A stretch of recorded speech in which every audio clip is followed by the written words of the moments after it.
গত সপ্তাহে আমি চলে গিয়েছিলাম মৌচাক মার্কেটে আর কি কেনাকাটা করলাম সেসব থাকছে আজকের এই ভিডিওতে।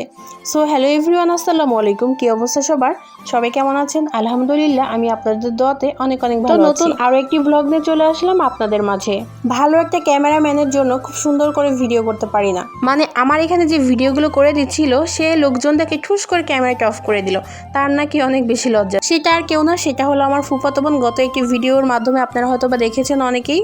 তো মূলত ওকে নিয়ে মার্কেটে যাওয়া আর কেউ কিছু শপিং করবে ওর জন্য, প্লাস ওর মেয়ের জন্য, আর সাথে আমি টুকটাক কিছু কিনবো। আমি আবার এত কিছু কিনি না গাইজ, আমি শুধু টুকটাকই কিনি। এখানে আমরা কিছু জামা দেখছিলাম, কোর্স আছে এখানে, তারপর টপস। এই টপসটা আমার ফুফাতো বোনের নাকি অনেক বেশি পছন্দ হয়েছে। তো এখানে আমি আরো কয়েকটা দেখছিলাম যে পছন্দ হয় কিনা, কিন্তু এখানে কালারগুলো আমার কাছে ভালো লাগছিল না। এই দোকানের লোকগুলো অনেক বেশি ভালো, তো আমরা একটা একটা করে মানে দেখছিলাম আর কি, ওনারা দেখাচ্ছিল। তো এইখানে এই টু পিস সেটটা আমার কাছে একটু ভালো লেগেছিল, কিন্তু নিচে নামানোর পর একটু বেশি হিবিজিবি লেগেছিল আর কি, তো এই জন্য আর নেওয়া হয়নি। আমার ফুফাতো বোন এই অরেঞ্জ কালারটা চুজ করেছিল, তো এটাকে ভালো মতো আমরা চেক করে নিলাম। আর এই টু পিসগুলোর দামটাও আমার কাছে অতটা বেশি মনে হয় না, কারণ টু পিসগুলোর দাম ছিল হলো 700 টাকা করে আর কি, তো আমরা 50 টাকা করে কমিয়ে এনেছি। আমরা যেহেতু আরও দুইটা ড্রেস এখান থেকে নিয়েছি, এই জন্য আমাদেরকে কমিয়ে দিয়েছে। ভালোই ছিল টু পিসগুলো, কারণ এটার কোয়ালিটিটাও ভালো, কাপড়টা অনেক বেশি ভালো।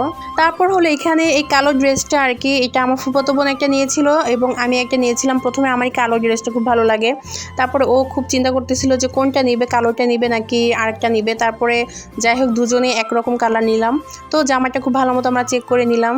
আর এত চেক করার পরে আমাদের কিন্তু অনেক বিরাট বড় একটা ভুল হয়ে গিয়েছিল, আর সেটা কি হয়েছিল নেক্সট ভিডিওতে শেয়ার করব। তারপর চলে গিয়েছিলাম হলো চুড়ির দোকানে, আম্মুর জন্য চুড়ি কিনবো সবসময় পরার জন্য আর কি, কিন্তু আম্মুর হাতের মাপের আর কি চুড়ি পাচ্ছিলাম না, তাই আমি হাতে পরে পরে দেখছিলাম। আর এই সময় একটা কাহিনী হয়েছে, আর সেটা হলো আমি একটা চুড়ি হাতে পরে আরেকটা দোকানে চলে গিয়েছি, মানে আমার একদম খেয়ালই ছিল না যে আমার হাতে একটা চুড়ি আছে। তো হঠাৎ যখন লোকটা বললো আমি অনেক বেশি লজ্জা পেয়েছি। যাই হোক সেও বুঝতে পেরেছে ভুলটা। তারপর হলো আমরা মার্কেটের দোতলায় উঠছিলাম, এখানে হলো আমার ভাগ্নির জন্য ড্রেস দেখবো আর কি। আর মৌচাক মার্কেটে না এতটা কালেকশন থাকে না আর কি, মানে নর্মাল যেই সবসময় পরার জন্য ওগুলোই বেশি পাওয়া যায়, প্লাস টপস, কোট সেট এগুলো আর কি একটু বেশি পাওয়া যায়, ভালো মানে থ্রি পিস। এগুলো আমার কাছে এতটা চোখে পড়ে না। যাই হোক ও যেহেতু ছোটো মানুষ, ওর জন্য চয়েস করে দুইটা কিনলাম।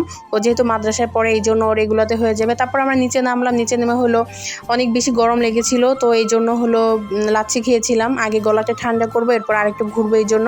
তারপর আমার ফুফাতো বোন আরও কিছু জিনিস দেখছিল ওর আর কি সাংসারিক কাজের জন্য। আর আজকের এই ভিডিওতে আমি যে ভুলটা করেছিলাম সেটা তো অবশ্যই আগামী ভিডিওতে জানিয়ে দেবো। কে কে অপেক্ষায় থাকবেন কমেন্টসে জানাবেন।